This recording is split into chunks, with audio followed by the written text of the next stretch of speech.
And so we have a pretty nice agenda. And what I'd like to do, Stefan, if you have the time, is just to have people introduce themselves and go by pretty quickly. And one positive thing about the Ohio River Basin and recreation in the Ohio River Basin, you got to do it quickly. But we're going to start off with Andrea, who is witty all the time. That's a lot of pressure. I'm Andrea Ireland. I'm with the National Park Service Rivers Trails Conservation Assistance Program. And I think one good thing about the Ohio River Recreation Trail is that the communities are really engaging to promote outdoor recreation and connect communities. Sound familiar? Brewster. Brewster Road, Cincinnati, co-chair of the Ohio River Recreation Trail, and I just love all the paddling opportunities on the Ohio itself and the tributary. So thank you, buddy. Harry. Harry Stone, chair of the Ohio River Basin Alliance. And the breadth of ecosystems in the basin is something I really enjoy. James Major. James Major, National Rivers Project Coordinator for River Management Society, Albuquerque, New Mexico. I really like to be able to use the Ohio River Recreation Trail in showing examples of good water trail maps and things like that. Thanks. Risa. Stefan, Risa Shimoda, the River Management Society. I'm in Tacoma Park, Maryland, not too far from you. And I'm here because I learned how to roll my kayak when I lived in downtown Cincinnati. All right, Mr. David Rudder. Hi, David Rudder with Ohio, Kentucky, Indiana Regional Council of Governments. And Billy Bennett. Billy Bennett, I'm the Executive Director of the Kentucky Environmental Education Council inside the Education and Labor Cabinet. And we have an AmeriCorps program for environmental education. I'm excited about the possibilities of being able to utilize those folks for the Ohio River Recreation Trail. PJ. Good afternoon, PJ Donovan. I'm with the Army Corps of Engineers, based in Huntington, West Virginia. So it's got to be Cincinnati Paddle Fest and Racing Surf Skis. And Richard Harrison. Good afternoon, Richard Harrison with Orsenko, Executive Director with Orsenko. And besides using the Ohio River for a great fishing asset and boating, I enjoy working with this wonderful group. Thank you, sir. And Vic Elam. Vic Elam, Refuge Manager at Ohio River Islands National Wildlife Refuge, and I just appreciate the awareness of wildlife attributes of the Ohio that the trail brings. And Russ Clark. Russ Clark, National Park Service Rivers Trails Conservation Assistance Program. What I love about the Ohio River Basin is all the recreation opportunities. And I'm going to just turn the show over to Andrea to talk a little bit about who you are, Stefan. But, you know, we wanted to thank you because, in essence, you know, the RTCA has inspired so many people in the Ohio River Basin to be engaged in long-term recreation planning. And so when you think of the 300 projects over the past 20 years, it's the core of what we do in many, many ways. But so I'm looking forward to your presentation. By the way, I'm recording this. I'm recording the chat. So as he talks, feel free to type ideas, suggestions, questions. And we have about a half an hour. So Andrea, you're on. Thank you, David.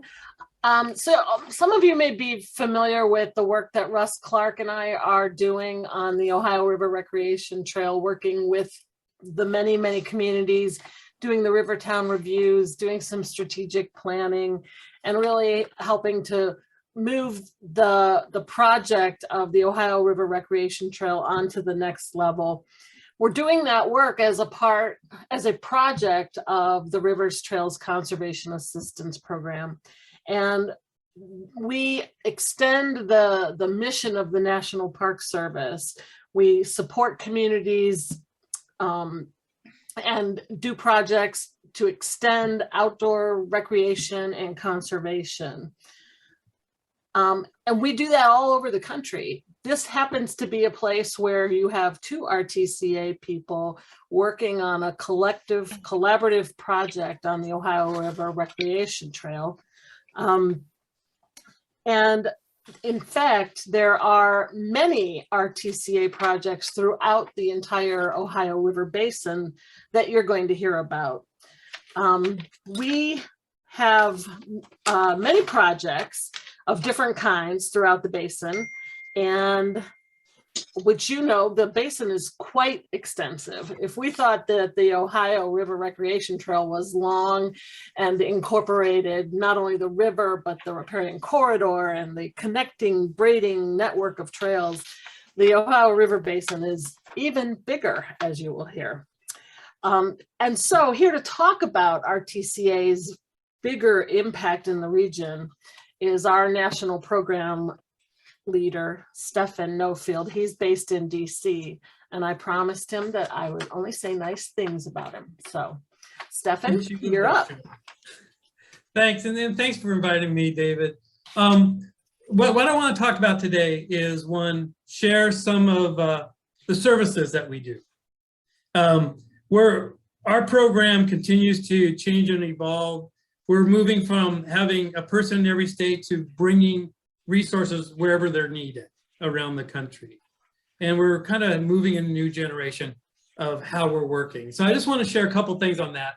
Then I want to talk about groundwork, because there's 3 groundwork nonprofits that the National Park Service, our team, has helped establish in the Ohio River Basin.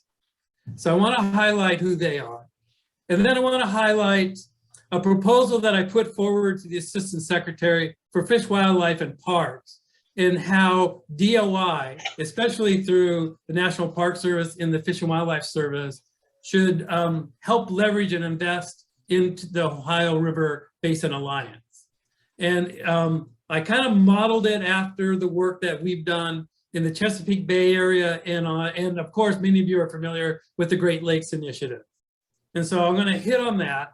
And then I just wanted to summarize Title 8 of the Infrastructure Investment and Jobs Act. And David, I sent you an email with my summary, and if you can send it off to others, I'd appreciate that, but I'll have that. So I just wanted you to have those notes handy, because we're a small group, we're very entrepreneurial, we work with really cool people like Riza and others around the country of nonprofits to try to leverage and do a greater amount of different types of work. And I just want to get that spirit and that idea out to everyone today.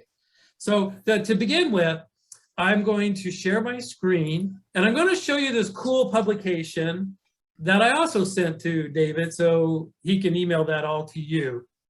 Just to let you know, I sent it out to everybody. Oh, you did? I did. Great. So I'm just going to, this publication will just let me quickly show you the diversity of our work, or the breadth of places we play in and why we do some of that. But I'm not going to spend a lot of my time. I just wanted to acquaint everybody to that. So, you know, we believe in a system of parks. What can I say? From a small neighborhood all the way to public lands and national parks. And so we work with communities around creating parks. I mean, we love it, or restoring them. The great work Andrea did on the Cuyahoga River, on getting people access to that whole entire watershed, and now what you guys are doing on the Ohio River. So water trails, public access to our waterways, restoration of our waterways. We help communities, and we also help public land managers with these projects. Accessibility, I think everyone pretty gets that. We help develop some of the early parts of park prescriptions around the US.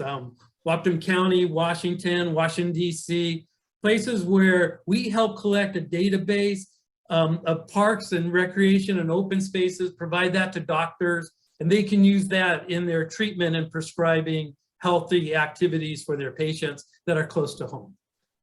Heritage areas, trying to preserve and tell the stories of our heritage sites. We periodically jump into natural disasters, but it's turned out with climate change, this is becoming a big topic. We've been all over the place, the Virgin Islands, Puerto Rico, Oregon, Louisiana twice, responding to hurricanes, wildfires, all sorts of things, and helping communities get reestablished and rebuild their conservation and their outdoor recreation projects in response to these natural disasters. Underutilized spaces, how can we make them into community assets? This is an example of climate change adaptation. We've been picking up our work on that. This is the 9th Ward of New Orleans that got hit by Katrina.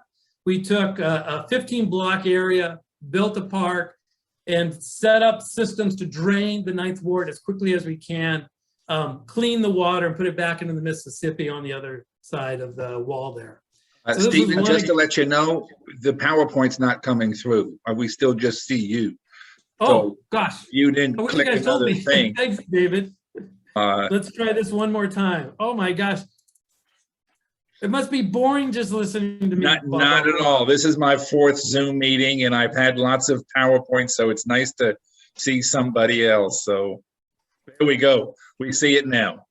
We see it? Okay, I'm going to bring it back through. Here's parks, trail networks, water trails, accessibility. It's a beautiful world we have. Health, heritage, restoration, preservation, natural disasters, underutilized spaces.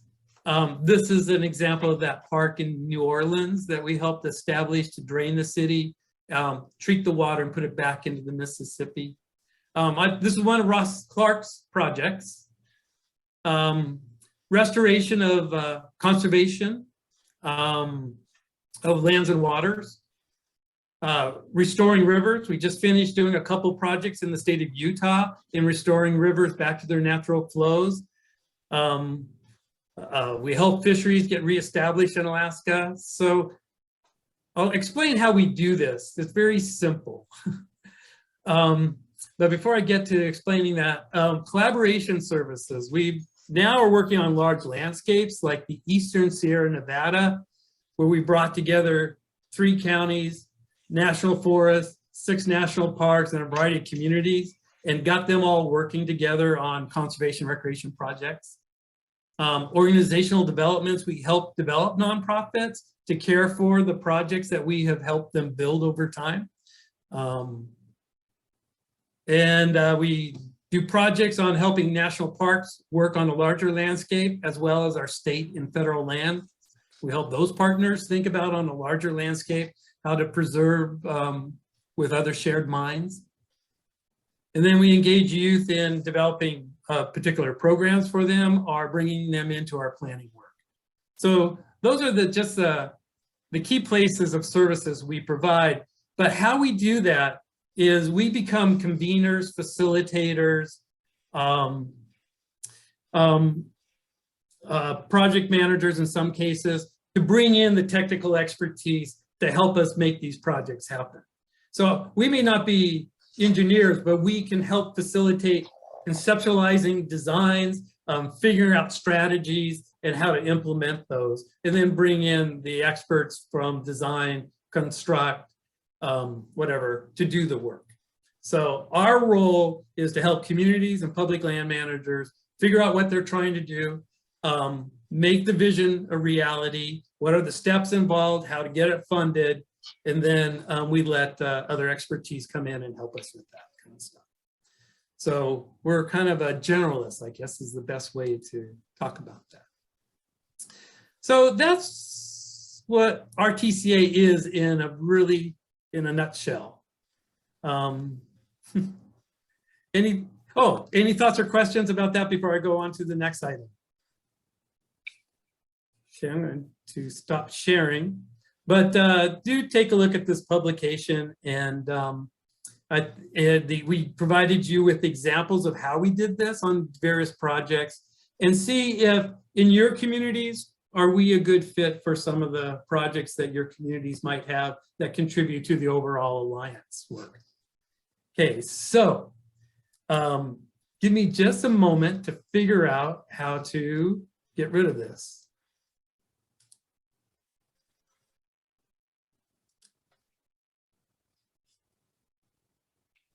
Yikes, I think I lost you. Come back, you guys. Here you are. There.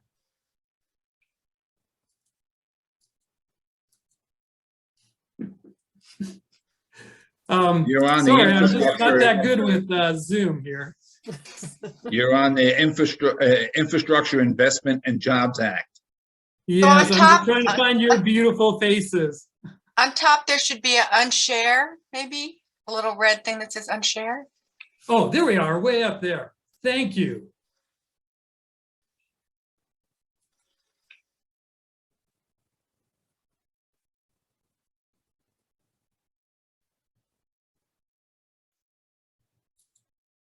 Pause share. How did that? Did we make it? We're seeing it. We're seeing your document. Okay. But you're not seeing us. There we go. Okay, There we now go. There we I'll come go. back. I finally got it. Just to let you know, I unshared you, so it wasn't you. David, well done. Now I'm scared to share anything else. So anyway, since most of you are probably aware of the Rivers, Trails, and Conservation Assistance, Andrea is great to ask questions, and so is Russ. Was there any questions on the Rivers, Trails, and Conservation Assistance other than why is your name so long and boring? One of the questions I have, and at some time, I'm fascinated that there's been 300 projects in the basin, and or 300 plus, and I'm just interested if there was any cumulative study done on how much money was resulted in implementation of all those plans, or how many of them were implemented. So a study down the road, you know, because I'm fascinated with your work. It's just wonderful. Well, thanks, David. And we've talked about this before, and he has inspired me to help find someone to evaluate what are those public benefits from the projects that we have done. I don't know if we could do all 300, but we could do samples of different projects. Russ and I kind of played with some ideas, and I'll get back to you on that. I don't have a solution yet. It's in my brain. I'm still thinking about it, how to go about that methodology. But it certainly would help to extrapolate to other potential projects that people might want to understand. Well, we did this river project, and these were the benefits and the value of it. If you try to restore and provide access in this way, you can maybe duplicate that success. And so just had a fascinating meeting at 3 o'clock today with the Army Corps PJ who's on, and Harry, and the University of Cincinnati folks about an economic valuation of the entire basin. And so your parts would fit right into that. And so we're exploring the feasibility of doing a comprehensive look. And so you guys would be a big part of it, I'm sure. Well, you might be in on that planning, David. I would like to see how that goes.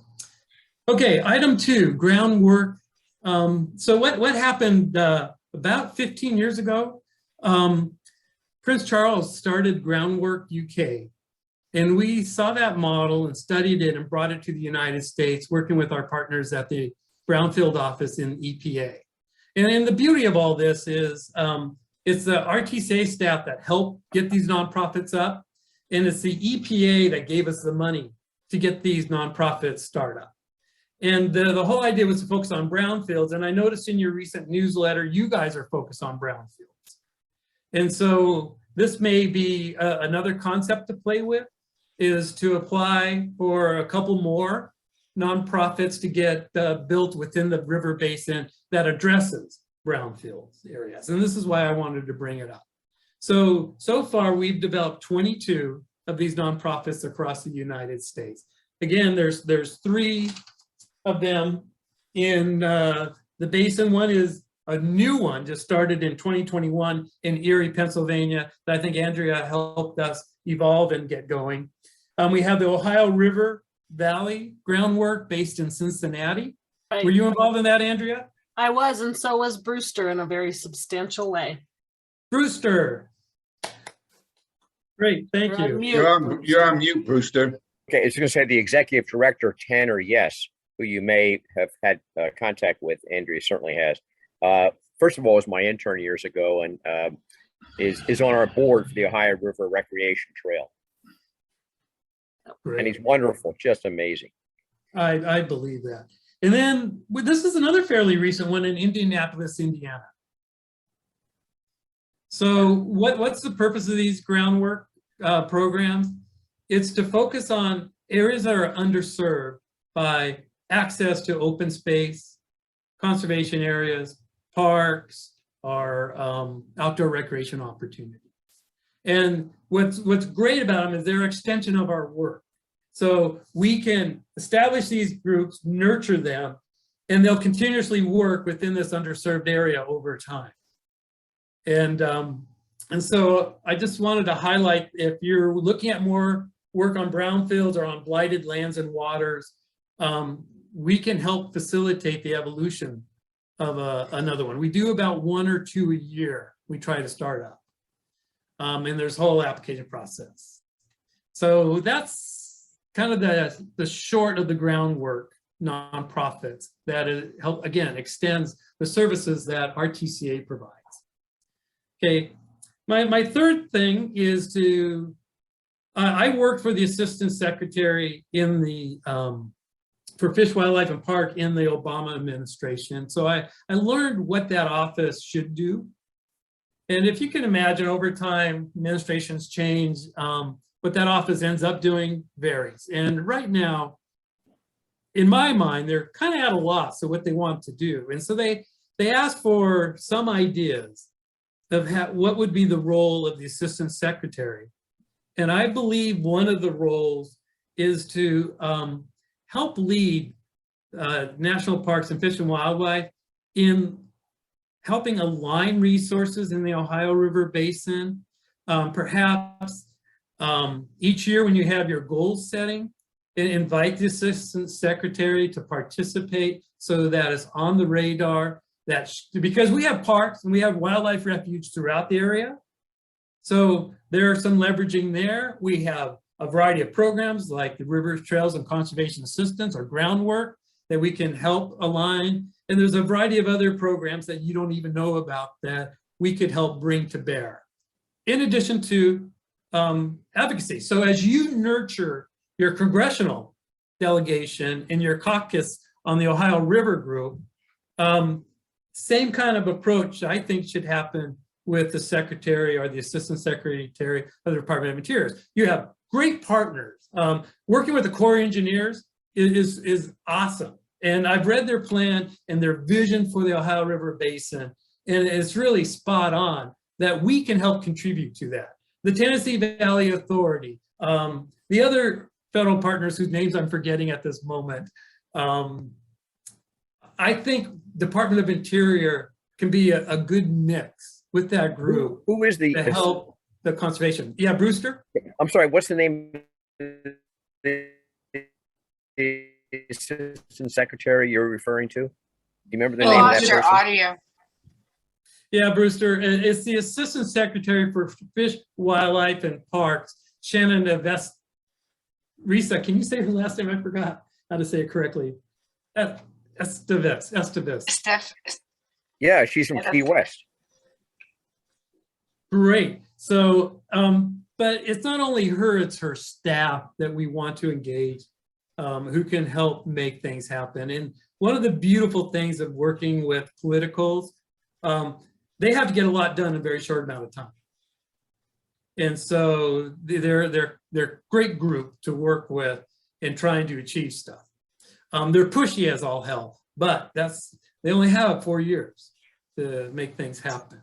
But they can help reprioritize and align resources better than our traditional civil servants are able to. So that's why I really think. So anyway, this proposal I put forward for her to engage in this Ohio River Basin, I don't know where it's going to go. We were asked to give ideas in 2 days. I put forward this idea Thursday, so we'll see what happens. But if nothing goes about it, and I would like to collaborate with you guys on this call, then maybe a briefing to the Assistant Secretary, arrange that so that they begin to see, because these large landscape, everything you're doing are priorities of the President of the United States right now.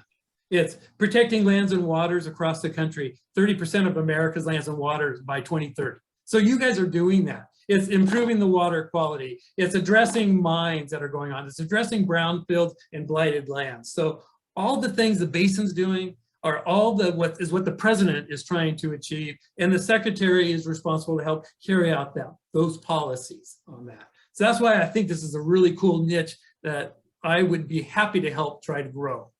And then the fourth thing is the Infrastructure Investment and Jobs Act, and I know you're aware of those things. I just want you to look more closely at Title 8, because Title 8 gives I can't remember if it's either 1.2 or 2.2 billion to the Department of Agriculture and the Department of Interior to do restoration work in ecosystems, in water quality, and in restoration of mines that have been impacted. And I also read in your newsletter, you have some coal mines or some other kind of mines that somehow, I don't fully understand what you wrote there, but there were things you're trying to restore as well.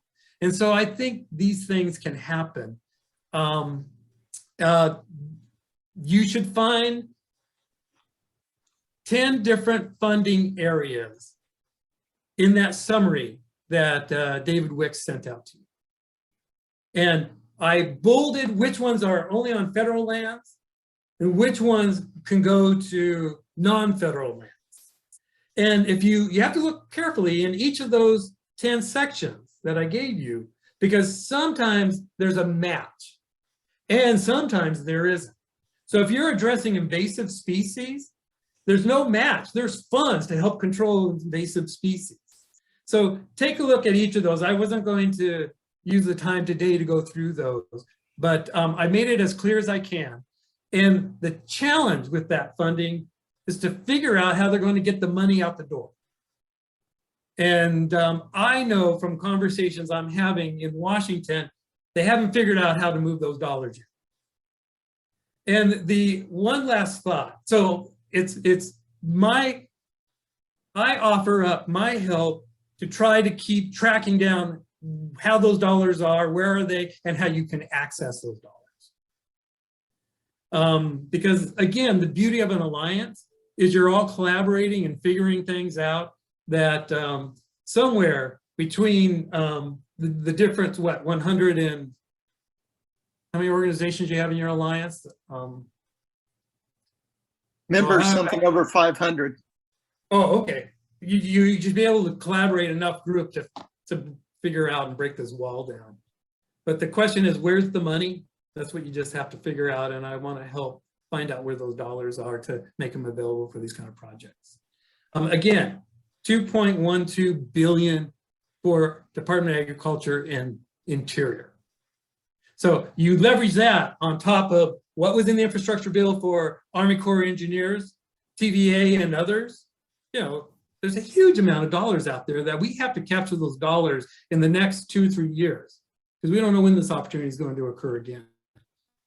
Help with these dedicated ecosystem restoration funds. So those were just kind of the key big things I just wanted to highlight with you today. And I already feel like I have developed a pipeline with Dr. Wicks here. And so I think we can build on this. Well, I'm just incredibly enthusiastic about the potential that you've just described, and how we facilitate the actual implementation of some of those dollars in the Ohio River Basin on a systemic and sustained way is the ticket. And Before I open it up and have people have comments and questions for about 10 minutes, but I just wanted to say once again, you know, you're at that higher macro level. And just to let you know, Andrea and Russ are the regular old people who can talk to us on the streets, you know, even though it's tend to be more on Zoom. But I just wanted to compliment them again. Harry, it looks like you're going to say something here. So we're going to give the floor to Harry first, and then anyone else who wants to make a comment. You were probably just hearing me being excited in my shouts of joy. We certainly would be delighted to work with you, and you can count on a follow-up call. We have a kind of an executive group within ORBA that works on some of these issues, and so I'll arrange a call with you so that we can talk about how to move this forward, you know, what that might look like. Terrific. You know, and you address so many of the issues that we're working on that our 6 working groups at ORBA are really interrelated, and they're both dependent, or they're all dependent upon each other. I wanted to throw it open. Brewster, it looks like you have a comment. No, I'm sorry. I don't necessarily have one. I just think this is a wonderful opportunity, and your colleagues with Russ and Andrea have been just wonderful to help us move forward, and also with the Groundwork Cincinnati, Groundwork Ohio River Valley piece. So we have great potential here in this section of the Ohio to make some big changes and help drive community development as well by doing land restoration, by doing promotion of outdoor recreation, engaging young people in outdoor activities, et cetera. So it's a nice partnership. Thanks so much. You know, Lisa is going to be next, and one of the things that we're working with her on is this whole National Rivers database and trying to see how macro level fits in with the individual trails and the promotion of it. I don't know if there's any technical services funds out there to get rivers, you know, to get the River Management Society up to snuff. 55,000 miles of rivers and creeks in the Ohio River Basin. What a neat thing. Lisa, you had a comment?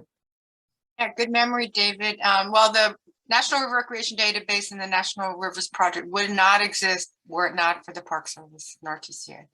So we fully appreciate both the help assistance and then some Park Service assistance that got us started. So totally, you know, thankful to Joan Horn beginning back in 2012. Yeah. That's how long we've been working on it. Yeah. So little bit by little bit, and now it's kind of rolling on, and James is working on all of BLM rivers this year, but we've done Park Service, Wild Scenic, non-wild scenic, national importance, and other.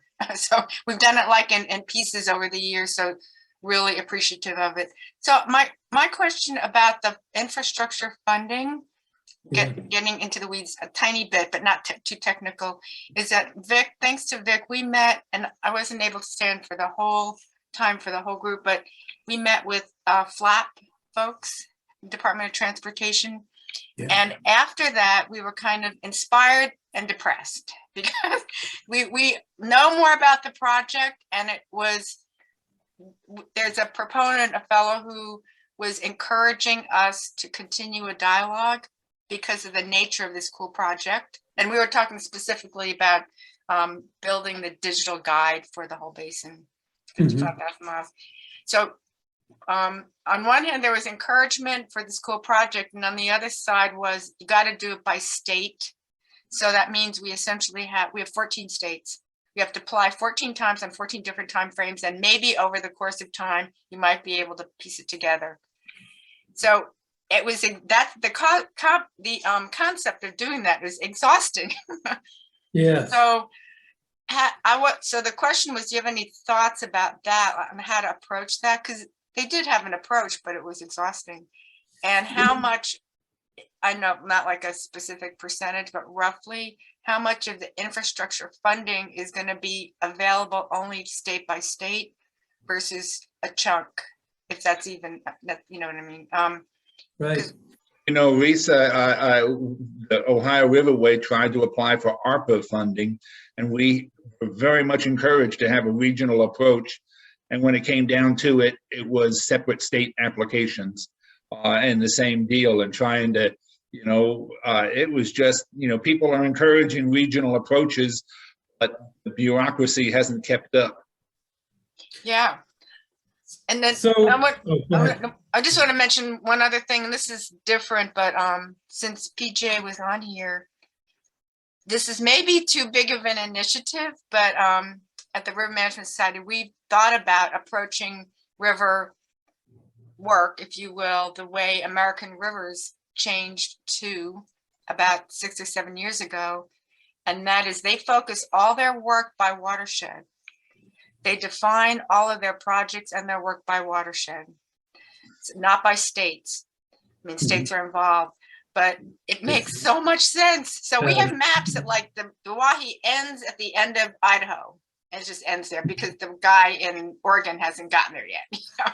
But, or rivers, the rivers don't really end at the state line, you know? So just something that I think the Army Corps guys would agree. They're organized differently than all the other agencies.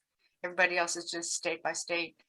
So it just, as watersheds become the backbone of conversations about restoration and recreation and everything, you know, it might be something to move to. It's enormous. It's an enormous lift, enormous.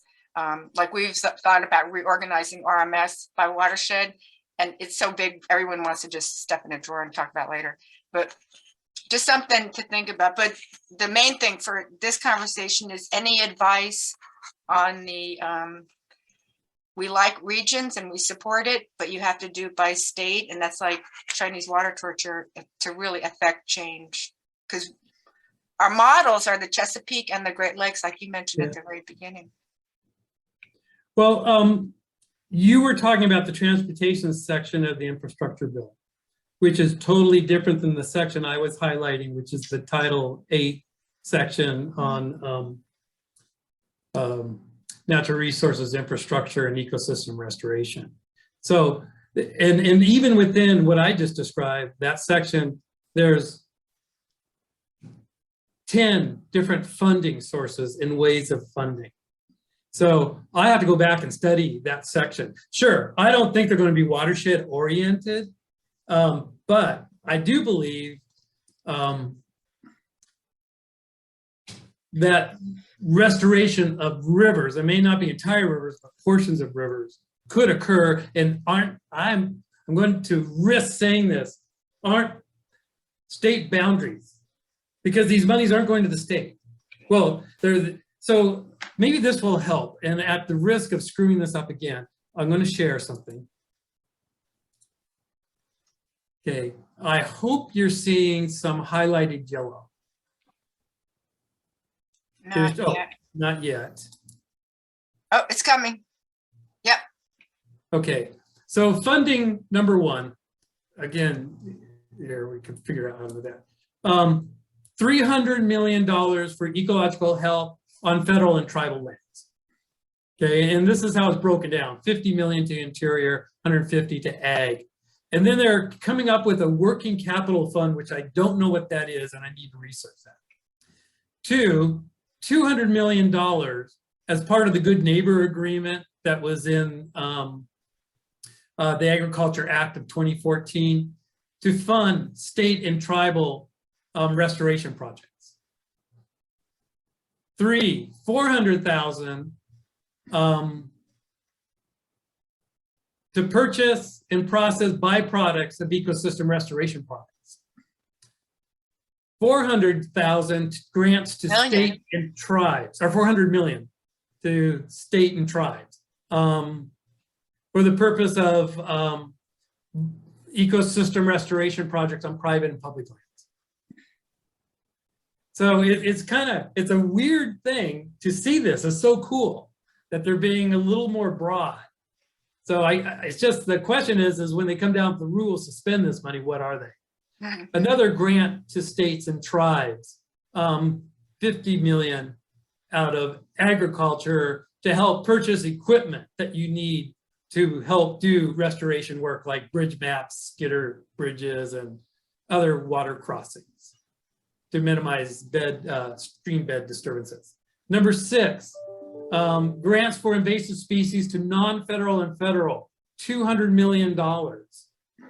And again, this doesn't look like to be a matching grant. 7, $100 million to restore, prepare recreation sites on federal lands. So they weren't as generous with recreation dollars in this one. And then 8, I was talking about mitigating environmental hazards on mined lands, $200 million on both non-fed and federal mined lands. 9, $200 million for non-federal, federal revegetation. Establish and implement a national revegetation effort on federal and non-federal lands, including implementing a national seed strategy for rehabilitation and restoration. 70 million going to interior, 130 million going to ag. And then finally, 80 million for federal tribe coordination of water quality and fish passage. Shall be made available through both agencies to establish a collaborative-based landscape scale restoration program to restore water quality or fish passage on federal lands, including Indian forest lands and rangelands. So I've just, stop sharing. I got it, David. Stefan, I wanted to thank you very much. We will certainly follow up with you and set up a meeting, and it would be great to have a briefing with the Assistant Secretary, and maybe we'll even fly everybody down to Key West and meet her at her home and have lunch at Brewster's house. Good idea. All sorts of possibilities. We will certainly stay in touch. And any final comments? We have a couple other items on our agenda. You're more than welcome to stay. And just anything for the good of the order?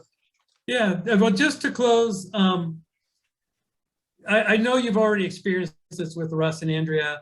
They're entrepreneurs in government services. And we try to figure out workarounds to make reality happen on both public and on public lands, both local, state, and federal. So we're just pleased that you guys recognize our work, and we're happy to be part of this. And we're happy to have relationships with river management and other folks, Corps engineers and others. And so I think the more we can collaborate, the more we can do on a bigger landscape.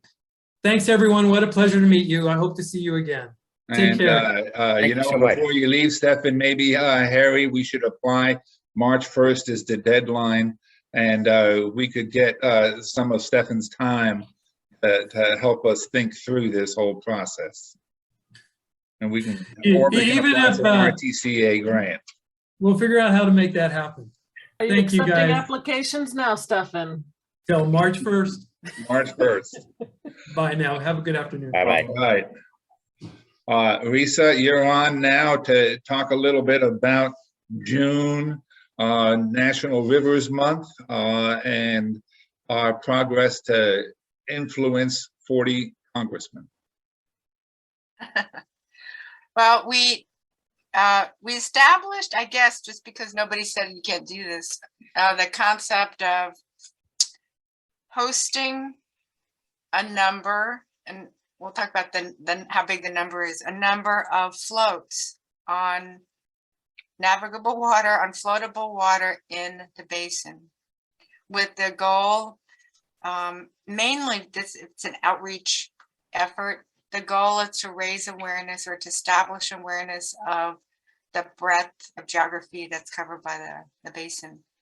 And on the Ohio, and even on the Ohio River Recreation Trail on the main stem Ohio, to help people realize that the basin is way bigger than their one big old river.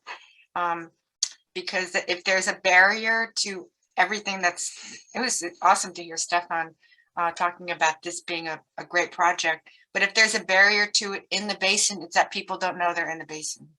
Or they are, but they don't think of themselves as being in the basin if they're in northeastern Alabama or on the State Bonaventure campus in New York State.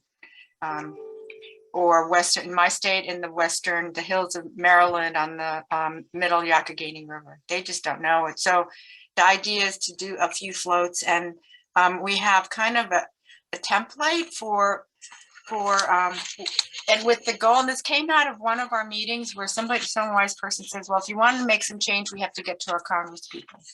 So James made this awesome map of the basin and all the congressional districts and the lists and we know who's in where everybody is. So we now are just asking folks, particularly in this group, to find some group who will host a float on the river in their, where they live, and to invite the congressional person who's in the basin and take pictures and, publicize it afterwards. And so we set this up a couple of months or a month and a half ago around Christmas time. And what was missing was, it's great to have an event. Oh, and a pre-existing event can also serve the purpose of joining one of these floats. So if there's a cleanup or a sweep already scheduled, that can be the event onto which we attach this other message. And it will be successful as long as we get the two messages connected. We're here to clean up the XYZ creek or river, and we are in the Ohio River Basin, which sounds really simple, but it's another component of communication that's important. Otherwise, they'll have a sweep and no one will know this larger message. So if a group, like say in Western Maryland, goes to our congressional leader and says, we want to do a float, and they'll say, okay, you're telling me I'm in the basin, I get that, so what? And so we didn't have an ask, and I'll ask Harry, because he came up with our 3 asks. One is super simple, one is pretty simple, and one is just a suggestion of something to remember for the future. So Reese and I have had conversation, and I've got some job assignments. One having to do with developing a communication document for our watershed groups as a draft. The second is working with our communication to elected officials subcommittee of ORBA to work on the messaging, how we're going to do that, how we're going to invite legislators, all of those kinds of issues. And I'm not looking at my notes at the moment, but the 3 messages, as I recall, are, first of all, we would like for you to join the caucus. This is after we make sure they know they're in the Ohio River Basin, but we want you to be part of the Ohio River Basin Congressional Caucus. The second is to make them aware of what's going on. Right now it's in the Senate with the Outdoor Recreation Act, to let them know that we would like their involvement in a positive way with that when it comes to the House. And then the third piece is to make them aware of our efforts to establish the Ecological Restoration Initiative for the Ohio River Basin. And that would be the biggest piece of the 3 messages. And then the overarching again is, you're in the Ohio River Basin. This is a great place for recreation. Let's go get in a canoe. So in essence, what we're looking for is any organization, any group that we're involved with would like to host a specific event and invite their congressional office. It could just be a very small event. It could be a bigger one. The Ohio River Recreation Trail is going to have a 10-day event floating down the river, and we'll invite our congressmen as we go through those different districts. We only have a little bit of time. We'll follow up with folks afterwards.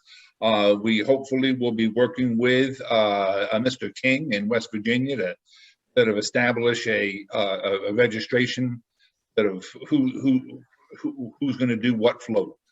Anything else, Risa, or any thoughts? Yeah, just really quickly, I put in the chat that you can look later this would be a letter or, something that needs a little bit of fine tuning, but would be what we would send to Brewster to organize a float, or what we would send to Richard to organize a float, or what we would send to me to organize a float. And it would say, here's the message, here's what you need to do, here are the 3 asks, and that Harry mentioned. And what we're waiting for is a little bit of infrastructure that, like, who are we going to send it to? Where is the information going to go? Who's keeping track of Brewster's commitment? Brewster would be responsible for signing his folks up, making sure there's a waiver, if there's an outfitter, engaging an outfitter, that kind of thing. But somebody needs to kind of collect it. And if it turns out that we are not able to beg, borrow, or otherwise find a person to help be a coordinator, then we'll probably just try to limit the number of events that we have to a small handful that we, the people in this group can manage. Even then, it will be, because we're all really busy and it's hard for any of us to focus on anything else but our jobs. It'll be challenging, but we could view it as an okay first year. If we had 20 hours a week of an intern, we could rock and roll. So that's what we're hoping for. So Harry and David said they would be talking to the folks in Cincinnati, I forget the name of the group that started. Well, we will follow up for sure. And we do have a webinar. This next month webinar is on citizen science. Then in March, we have the lock houses. And in May, we have a tentative date to do a webinar around these floats, along with Orsenko's river sweep, or, the clean sweep. And so that means we have a deadline, essentially. By the time we get to that webinar, we need to have figured out our infrastructure and recruited the events and have them queued on the map to be able to talk about it. 3rd Tuesday of the month of May, and Adam, who is and Nick, both Orsenko people who are just tremendous, have agreed. And so, it could be a float, it could be a cleanup. And so our idea is to energize and to promote and to recognize the work of the Ohio River Clean Sweep and tie it into all of it. So thank you. Just a reminder while we're talking, so keep on talking, David, but I just asked James to put up the map just as a refresher. So this is like, if somebody lives in some place and says, I don't know who my congressperson is, we can find that person and provide that kind. And this would be sort of the basis of the map that we asked John to, populate as we identify events within that blue line. I think it'd be amazing to have 40 floats and cleanups in every congressional district. I think that should be Harry's goal. I'm moving on. We have about 4 minutes left. Harry, can you talk just a little bit about the PAS grant? That's the possible piece with the Army Corps that we've had discussions on. Sure. Okay, so this is a preliminary discussion that we have had with the Huntington District, where we're essentially looking at doing a PAS comparable to or somewhat expanded from what was done for the Ohio River Recreation Trail. In that discussion, some of the additional kind of things that were talked about, and I'm not looking at David's list right now, so he can expand on it, but include things like the condition of the access areas and other things like that. So in that discussion, one of the things we also talked about was the potential for match and where that would come from. Clearly not from the Ohio River Recreation Trail world. It would need to come from that Huntington and points north world. One of the things that we have in that area is the Appalachian Regional Commission that is currently looking for multi-state projects. And so what we have talked about is the possibility of putting together a concept for Appalachian Regional Commission that could provide match for the Huntington District's PAS, but it could be broader than that because they could do, they would not be restricted to just matching that study or doing a study. So we talked about the potential for things like getting some signage developed that could be used basin-wide and other things like that. So this is all at a preliminary stage, but that's what we're looking at. Did I come close, David? Yep, and Francis and a couple other people have been on these calls. And so if people are interested in sort of reviewing that, certainly get to me in advance. Harry and I are developing an initial white paper that will describe some possibilities. And there's a potential of meeting with other core districts than just Huntington, and all of that is to be phased out and figured out down the road. David, you'll see an email tomorrow from me to our Huntington contact, asking for the contacts for the other 4 core districts to discuss having that meeting. That's in my court to organize that, so I haven't forgotten. Perfect. And with the Huntington district did a great job of touching base with folks up in Pittsburgh, and we had a nice talk with Mahanganilla folks who are doing a sojourn on the Mon River. They call it the Mon Sojourn, and now the Corps is one of their sponsors. So it really worked out very well, and just jumped right on it. So it's a good thing. We do have a couple other items. We're going to postpone them for our next meeting. Just to let everybody know, though, it is Harry's dream that we have some sort of written 2-year report sometime this summer that'll be merged together with all the other working groups. And so if we have any dedicated wordsmiths who like to condense ideas into common sense wordage, please let me know. I have done one nice little video of sort of a PowerPoint really of our work that we did at the Tennessee River line.